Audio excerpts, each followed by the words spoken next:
उमेश, आपसे इस बारे में और बातचीत करने से पहले एक बार इंफॉर्मेशन वॉल पर इस पूरे नोटिफिकेशन की कॉपी दिखा देते हैं और साथ ही ये भी बता देते हैं कि किस तरीके से इसमें उन संगठनों का भी जिक्र किया गया है, नाम लिखा गया है जिन पर प्रतिबंध लगाया जा रहा है। तो पीएफआई पर एक्शन में आपको बता दें, जिन सहयोगी संगठनों को भी रडार पर लेते हुए एक्शन लिया गया है उसमें आरआईएफ, रिहैब इंडिया फाउंडेशन का नाम भी शामिल है। अब रिहैब इंडिया फाउंडेशन के साथ जो लोग जुड़े हुए हैं उनसे भी पूछताछ की जा रही है। इसके अलावा campus front of India CFI को लेकर भी तमाम ऐसे सबूत हैं। एआईआईसी जो ऑल इंडिया इमाम काउंसिल है वो भी अभी तक की इन्वेस्टिगेशन में रडार पर रहा है। अब national confederation of human rights organization NCHRO ये भी संगठन है जिस पर प्रतिबंध लगा दिया गया है। और इसके अलावा नेशनल विमेन फ्रंट किस तरीके से एक्टिव होकर इस पूरे देश विरोधी गतिविधियों में शामिल रहे हैं, उसी के तहत जूनियर फ्रंट ये भी बताई जा रही है एक ऐसा संगठन जो इसमें लिप्त था और एम्पावर इंडिया फाउंडेशन का नाम भी इसमें शामिल रहा है। हालांकि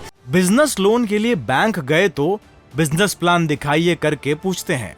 बिजनेस प्लान कैसे करना है, इसे प्रैक्टिकली सीखना है तो फ्रीडम ऐप को अभी डाउनलोड करें।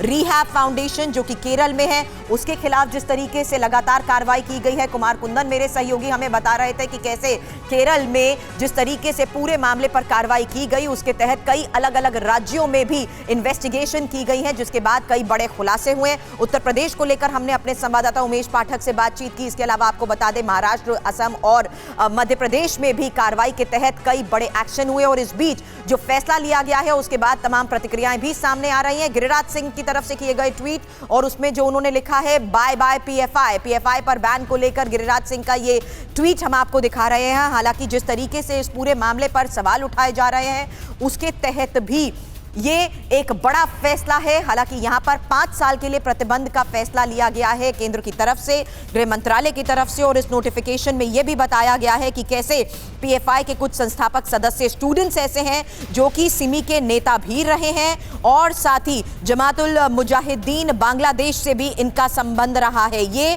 वो 2 संगठन हैं जो कि पूरी तरीके से बैन है, ये संगठन प्रतिबंधित संगठन है और इनके साथ जुड़े लोग कैसे पीएफआई में शामिल होकर देश के खिलाफ ये साजिशें रच रहे थे। और ये बड़ी कार्रवाई अब पीएफआई पर बैन को लेकर बड़ा एक्शन और साथ ही गिरिराज सिंह की तरफ से किया गया ये ट्वीट, लिखते हैं bye bye PFI. Kumar Kundan और उमेश पाठक इस वक्त लगातार हमारे संवाददाता हमारे साथ बने हुए हैं। कुंदन, मैं जिस तरीके से इस बात का जिक्र कर रही थी, ये शुरुआत असम, केरल, साउथ से ये शुरुआत हुई थी और साउथ से जाते हुए जो नॉर्थ बेल्ट पर ये आए, जहां पर हमने देखा मध्य प्रदेश में कड़ी कार्रवाई हुई, उत्तर प्रदेश में कार्रवाई हुई, यहां तक कि दिल्ली में भी। और कल तो बड़ी बात ये थी कि सुरक्षा को देखते हुए दिल्ली में चाक चौबंद बंदोबस्त भी कर दिए गए थे, ये बताते हुए कि कैसे पीएफआई पर एक्शन की जो तैयारी है उसके तहत भी दिल्ली में कुछ बड़ा करने की साजिश हो सकती है। निश्चित रूप से देखिए, पीएफआई के अगर थोड़े से इतिहास में जाएं तो आपको याद होगा कि सिमी जो students Islamic movement of India था, जब उस संगठन का एक तरीके से उस पर सरकार ने बैन किया तो उसके बाद जो कुछ लोग निकले उन लोगों ने एक इंटेलेक्चुअल ग्रुप बनाया जिसको उन्होंने पॉपुलर फ्रंट ऑफ इंडिया का नाम दिया, ऐसा दावा किया जाता है। और इसका जो है 2010 में बाकायदा बताया गया कि जो इसका लिंक जो है वो पीएफआई का इससे हुआ और सिमी से हुआ और जितने भी लोग हैं उसके उस हिसाब से उसमें शामिल हुए।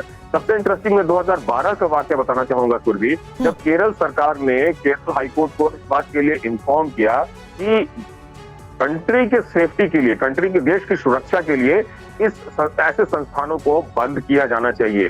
मतलब एक तरीके से कह सकते हैं कि खुद जहां पे ये पनपा, जहां पे इसकी पैदाइश हुई, वही के सरकार ने सबसे पहले इस बात के लिए गुहार लगाई इस ऐसे संगठन को बंद किया जाना चाहिए। तमाम ऐसे तथ्य और सबूतों के आधार पर बैन को लेकर भी बड़े प्लानिंग की है। मोहसिन रजा साहब इस वक्त हमारे साथ फोन लाइन पर जुड़ चुके हैं। रजा साहब, अब ये बड़ा फैसला जहां पर पूरी तरीके से फुल प्रूफ तैयारी के तहत ही एक्शन की बात और 5 साल का बैन का फैसला।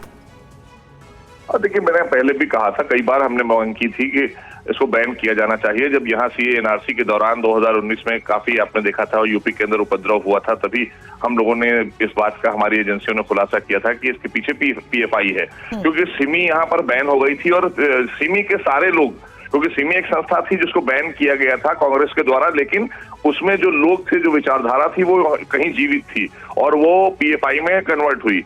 उसको लेकर चिंता की भारत सरकार ने, आदरणीय अमित शाह जी ने और उन्होंने बाकायदा तरीके से इस पर जांच कराई और जांचोपरांत, क्योंकि ये देश हित में ठीक नहीं था, क्योंकि देश के खिलाफ गतिविधियों में भी इनके लोग पाए जा रहे थे लगातार, तो इसलिए देश हित में ये बहुत अच्छा फैसला हुआ है और बैन जो किया है उसके लिए हम भारत सरकार का स्वागत करते हैं। रघु साहब, लेकिन आप ये वाकिफ होंगे इस बात से कि किस तरीके से अब ये इसे पॉलिटिकल विंग बताते हुए सवाल उठा दिया गया कि लोगों के समर्थन में या लोगों के लिए काम करना, क्या इसको लेकर भी अब सवाल उठाया जाएगा? क्योंकि जिस तरीके से पूरी प्लानिंग की जा रही थी, ये कहा गया कि ये सिर्फ एक खास वर्ग को बदनाम करने की साजिश के तहत किया जा रहा है। नहीं, देखिए, अच्छा, पहली चीज हम ये जानना चाहते हैं कि सिमी पर बैन हमने तो नहीं लगाया था ना। जब सिमी बैन हुई थी तो उसको बैन किसने किया था? वो एक आतंकी संगठन डिक्लेयर हुआ था। तो इसलिए आतंकी संगठन के लोग अगर पीएफआई में काम कर रहे थे और एक बहुत बड़ी प्लानिंग के तहत देश के खिलाफ काम कर रहे थे, तो आज एजेंसियों ने जो पकड़ धकड़ की है पूरे देश के अंदर, देश को सुरक्षित किया है ऐसे लोगों से जो देश के अंदर कोई भी ऐसी गतिविधि को अंजाम देना चाह रहे थे जिसको भविष्य में बहुत खतरनाक रूप ले लेती उसकी। तो इसलिए आज भारत सरकार ने और केंद्र मंत्रालय ने बाकायदा जिस तरह से होम मिनिस्ट्री ने इसमें जांच की है पूरे देश भर से, आप देखिए हर जगह छापे पड़े। बड़ी वजह है कि इस पूरी कार्रवाई को लेकर न जाने क्यों सवाल उठाए गए और राजनीति भी की जा रही है। आपने हमें वक्त दिया उसके लिए शुक्रिया। बिजनेस लोन के लिए बैंक गए तो बिजनेस प्लान दिखाइए करके पूछते हैं। बिजनेस प्लान कैसे करना है, इसे प्रैक्टिकली सीखना है तो फ्रीडम ऐप को अभी डाउनलोड करें।